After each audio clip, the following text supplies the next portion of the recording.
twilight had just begun to sink over the horizon, leaving streaks of fading amber and purple in the sky. The wind carried a sharp chill, the kind that warned of something heavier coming, snow, or maybe one of those prairie storms that rattled shutters and split trees in half. Emily Hartley stood at her kitchen window, drying her hands with a worn cloth as she watched the last of the daylight fade behind the hills that surrounded her small farm.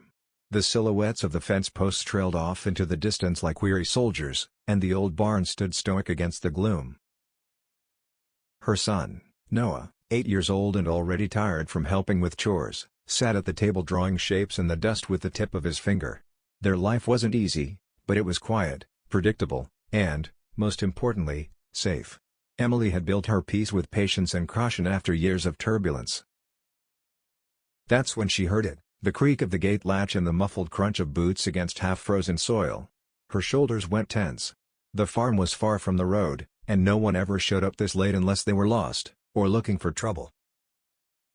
A firm knock echoed against the wooden door, not loud, but steady and confident. Noah looked up, startled. Emily instinctively placed a steadying hand on his shoulder before she moved to the door. She didn't open it. Instead, she called through the thick oak. "Who's there?" There was a pause before a voice answered, low, worn, and edged with exhaustion. "Name's Cole. My horse went lame a mile back, and the storm's closing in fast. I just need a place to rest for the night, or at least some shelter till morning. I don't mean any harm." Emily hesitated. She knew the type: drifters, ranch hands, and cowboys who came through these parts with nothing but a saddlebag and a past they never talked about. Cole's voice wasn't aggressive, but it carried the gravel of someone used to solitude. That made him unpredictable. She had promised herself long ago she'd never again open her door without knowing exactly who she was letting in. "We don't take in strangers," she replied firmly, glancing at Noah, whose wide eyes were now fixed on the door. Another pause. She imagined the man on the other side shifting his weight, maybe holding his arm, maybe bleeding. The cold could be vicious at night, and even a storm that looked mild could turn deadly in minutes. "I understand," he finally said. "Didn't come to cause trouble. There's a barn round back, I can settle there if you'll allow it. Just need a roof and a place to lie down." Emily exhaled slowly, weighing the risk. Letting him into the house was unthinkable, but turning him away entirely could weigh on her conscience if something happened to him. Besides, the barn was sturdy enough and far enough from the house that she could keep her distance. "You can stay in the barn," she said through the door at last. "There's hay in the loft. Keep to yourself, and don't try the house. I'll bring a lantern out in a minute." There was a quiet relief in Cole's response. "Thank you, ma'am." She waited, listening to his footsteps retreat along the gravel path toward the side of the house. Only then did she open the door a sliver to set an oil lantern on the top step. She caught the briefest glimpse of him, broad-shouldered, coat dusty and torn at one sleeve, hat brim shadowing his face. He didn't linger or look back. He simply picked up the lantern and walked into the growing dark, the light bobbing in his hand. Noah tugged at her sweater. "Is he staying?" "In the barn," she said, closing the door and bolting it without noise. "That's all." As night settled fully, Emily double-checked the locks, stirred the fire, and tried to calm the tightness in her chest. A stranger was on her land, a man she'd refused to let inside, but the echo of his knock lingered in her mind long after the wind began to howl. The wind roared through the prairie through most of the night, rattling the barn doors and making the trees groan. Emily barely slept. Even when the house was quiet and Noah was tucked safely in his room, her mind stayed alert, listening for footsteps, the creak of a hinge, anything out of place. It was an old habit, one she never managed to unlearn. Sleep came in flickers, brief, shallow moments before memories stirred the dust of her past. Jake, her ex-husband, had once knocked on that same door late at night, reeking of whiskey and false apologies. She'd let him in then. That choice had cost her peace, money, and almost her son's safety. Since the day he left for good, she'd made a vow: no unexpected guests, no open doors, no chances. By morning, the storm had passed but left behind a crust of frost and a sky pale as ash. Emily rose early, wrapped herself in her coat, and stepped outside with guarded purpose. She knew she had to check the barn, not out of kindness, she told herself, but responsibility. If the man had frozen or fallen ill overnight, it would be her problem to deal with, and Emily avoided problems like wildfire. The barn stood quiet. When she slid the door open, a current of cold air brushed past her. Inside, Cole sat against a stack of hay bales, hat tipped forward, one arm stretched across his lap. The lantern she'd given him cast a flickering glow on his face, now visible in the morning light. His jaw was shadowed with stubble, and a faint bruise darkened one side of his cheekbone.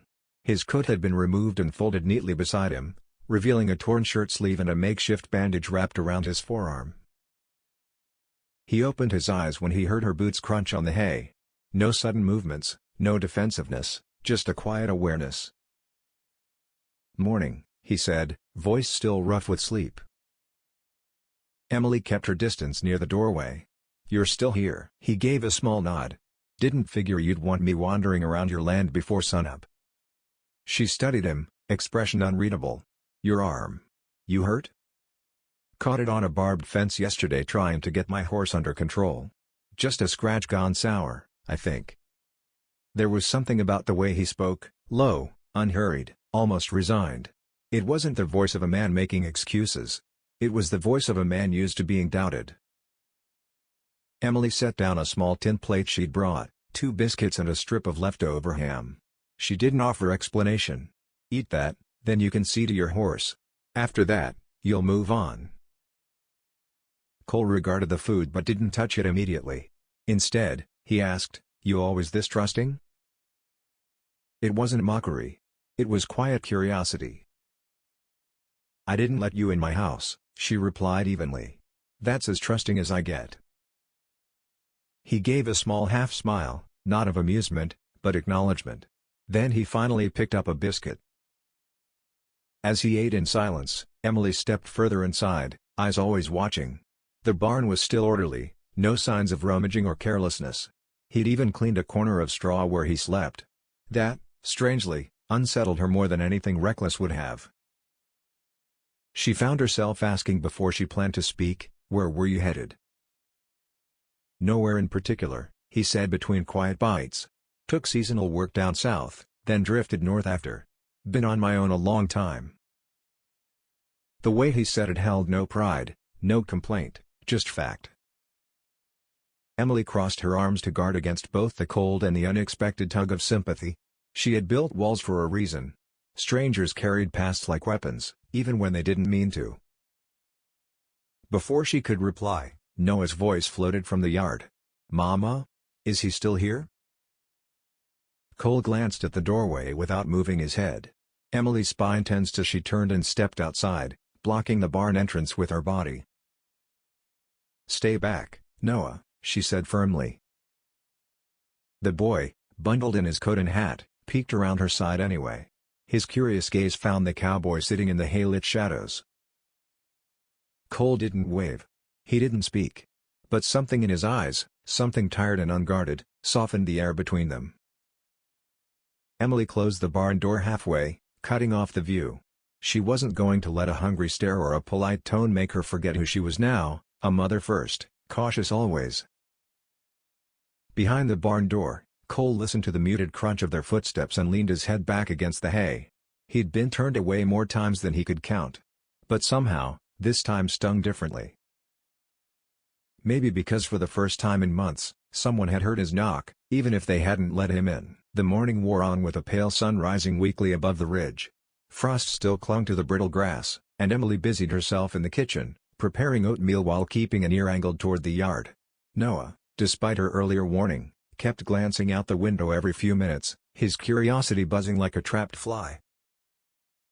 "Eat your breakfast," Emily said, setting a bowl in front of him. "Mama," Noah asked quietly, "do you think he's cold out there?" Emily didn't answer. Truth was, she had thought the same thing before she'd even lit the stove. The barn held off the wind well enough, but it wasn't meant for anyone wounded. She forced herself to focus on the day's chores, water troughs to break, eggs to collect, fence lines to check. Life didn't pause just because a stranger had wandered in. By mid-morning, she wrapped a clean wool blanket and a tin cup of coffee in a basket. She told herself it was nothing more than decency, and that keeping him fed meant he'd leave sooner. She walked to the barn, boots crunching over frost. When she slid the door open, Cole was already on his feet, splitting a bale of hay by hand to feed the mare he'd brought in. The horse was a dun-colored mare with mud-caked hooves and a cautious eye. Cole murmured to her gently, one hand steady against her mane. When he noticed Emily, he stepped back, wiping his hand against his coat. "You didn't have to bring that," he said, looking at the basket without reaching for it. "I know," she replied shortly, setting it on a feed barrel. "Your horse needs water. Trough's frozen over. I'll break it after I check the chicken coop." "I can do it," Cole offered. She paused mid-step. "You're injured." "My arm still works," he said. "And it's your land. I'll ask before I touch anything I shouldn't." Emily didn't respond, but she didn't stop him either. Within the hour, the steady ring of an axe echoed through the yard, metal striking ice and wood. Emily found him at the trough, breaking through the frost with controlled swings despite the stiffness in his movements. His breath fogged in the air. His coat was buttoned unevenly, and his bandage had come loose near the elbow, but he worked with a practiced rhythm, no complaints, no wasted motion. From the fence line, Noah watched eagerly. "He's strong," the boy said. Emily knelt beside him, tightening the string on her glove. Strong doesn't mean safe, but even as she spoke, she couldn't ignore the quiet precision in Cole's actions. He didn't want her. He didn't pry. Every move he made seemed to respect the unspoken boundaries she'd drawn. By midday, the ice was gone from the trough, and the horse drank freely. Emily brought a coil of wire to mend the fence near the east pasture, only to find Cole already there, crouched with a pair of pliers he must have borrowed from the tool shed. "You don't need to touch that," she said, approaching with wary steps. He stood slowly, wiping his hands on his jeans. "Saw the gap when I came out here. Figured it might let the cattle through if the wind knocked it further." Her jaw tensed. "You wander often?" "No, ma'am," he said evenly. "I stay where I'm told. The wire was by the door. I only patched what was already broken." She glanced at the repair. It was clean, tighter than she might have done it herself. No corners cut. No tools misplaced. She should have been relieved he wasn't lazing around. Instead, something else stirred, confusion, maybe, or reluctance to find him capable. Before she could reply, Noah came running with the enthusiasm only a child could carry. "Mama, I gave his horse a name." Emily looked sharply at the boy. "You stayed away from the barn?" "I didn't go in," Noah said quickly. "I just talked to her through the door. I called her Ginger. She looked at me when I said it." Cole watched the exchange in silence. His expression didn't shift, but something subtle flickered across his eyes, surprise, perhaps, or a type of warmth that didn't come easily. Emily fixed Noah with a firm but gentle look. "Names don't make things yours." The words were meant for her son, but they echoed somewhere deeper. Cole seemed to understand that without protest. Before heading back to the barn, he stopped a few paces from her. "I'll be gone by tomorrow, once the horse can move. Won't overstay." Emily didn't answer. She only nodded once, curt and unreadable. But as he walked away, the faint smell of pine tar and hay clung to the space he'd left behind, and for the first time since he'd arrived, Emily realized she wasn't listening for danger. She was listening for something else entirely. By late afternoon, the sky had taken on that uneasy stillness that often comes before trouble. The clouds lay low and heavy, their bellies darkening to a bruised gray. The wind, which had been sharp but steady in the morning, faded to a muted hush that made the silence feel thick. Emily knew that kind of quiet, it didn't last long. Storms on the prairie had a habit of sneaking in like thieves. She was in the shed sorting feed when the first thud came, a fence post striking wood, or something slamming against the side of the barn. Before she could step outside, she heard the horses snorting and stamping, their hooves slashing against the ground in panic. Then came the voices. Not shouting, worse. Low, male voices carrying a tone she recognized from memory. Men who didn't ask permission because they never intended to. She froze for half a second, then forced herself into motion. Outside, the wind had started again, dragging dust and brittle leaves across the yard. The sky cast a dull steel light over everything. Near the back of the barn, Two figures stood half-shrouded by the fence line, one gripping the rails as he peered in at the livestock. Their horses were tied to a bare tree a few yards off. Hunters, maybe, or worse. Emily's blood went cold, but her feet stayed grounded. She stepped forward just as Cole emerged from the barn with a rope in one hand and a pitchfork in the other. He'd clearly seen them too. The men turned at the sound of his approach. "What are you doing on this property?" Cole asked, voice combat-edged. The taller of the two men smirked. "Wind knocked part of your pasture gate loose. Cattle this close to the ridge, we figured someone ought to check for stray stock. You the man of the house?"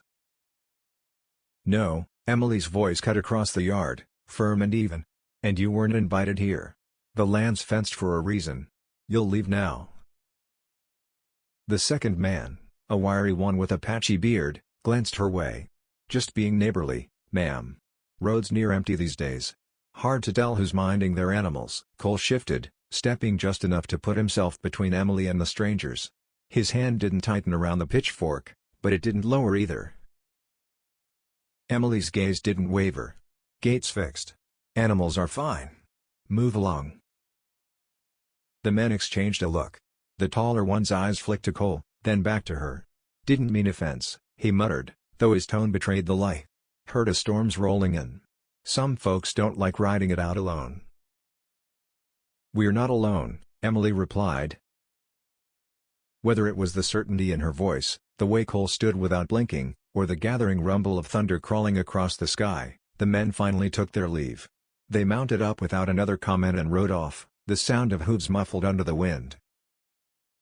Only after they disappeared over the ridge did Emily realize her hands were trembling slightly.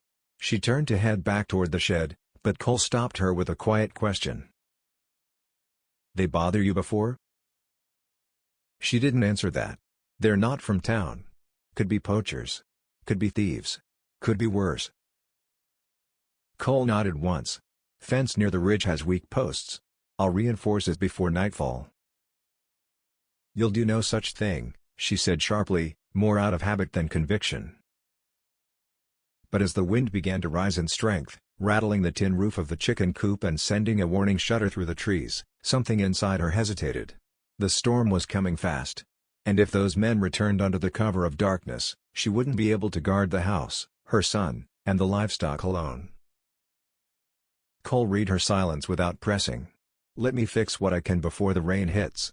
After that, I'll stay out of the way." She didn't give permission with words. She simply stepped aside. Within the hour, the sky broke open. Sheets of rain hammered the earth, and the wind roared with a force that made the barn shudder at its beams.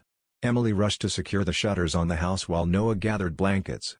Through the blur of rain, she caught sight of Cole outside, wrestling a tarp over a broken section of the coop roof, soaked to the bone but unflinching.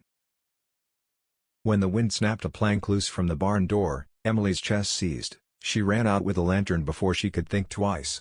Cole was already there, shoulder braced against the frame, trying to hold back the gale. "You'll get yourself killed," she shouted over the roar. He didn't look at her, only pushed harder. "Get the rope from the hook, left side." She hesitated, then moved. Together, with cold rain stinging their skin and mud pulling at their boots, they lashed the door shut, Emily tying the knots with quick efficiency, Cole straining against the wind until the last loop held firm. For a brief moment, when the rope went taut and the wind eased just slightly, their eyes met in the rattling dark. Not friendly. Not trusting. But something had shifted, something wordless and real. They didn't speak. They just stood there, breathing hard in the storm, both soaked, both stubborn, both still standing. And for the first time, Emily didn't feel entirely alone on her land when the thunder rolled. By dawn, the storm had passed, leaving the earth soaked and the horizon washed in pale gold. The sky looked scrubbed clean, but the ground bore the scars, fallen branches, waterlogged soil, and debris scattered across the yard. The barn roof still held, thanks to the hurried repairs, but the fence near the eastern pasture leaned at a bad angle, and one of the chicken coop doors hung crooked on one hinge. Emily stepped outside wrapped in an old coat and scarf, hair still damp from the night's chaos. Noah trailed behind her, yawning as he carried a basket for eggs. She didn't see Cole at first. She half expected him to be sleeping in the hay after fighting the storm until near midnight. But when she walked around to the back of the barn, she spotted him already at work, his jacket stripped off despite the chill, sleeves rolled up to his elbows as he hauled fallen boards into a neat stack. His movements were slow but steady, not the kind of hurried labor meant to impress. He worked like a man used to hardship, a man who cleaned up damage before the day could argue with him. "You shouldn't be lifting with that arm," Emily said, voice more tired than stern. He didn't pause, just shifted one more board into place before stopping to look her way. "It's fine." "It's not," she said flatly. "You're bleeding again." Cole glanced down and saw the fresh spot of red seeping faintly through the bandage at his forearm. He exhaled, half a rueful sigh. "Didn't feel it." "That's not something to be proud of." A faint smile tugged at the corner of his mouth. "Never claimed it was."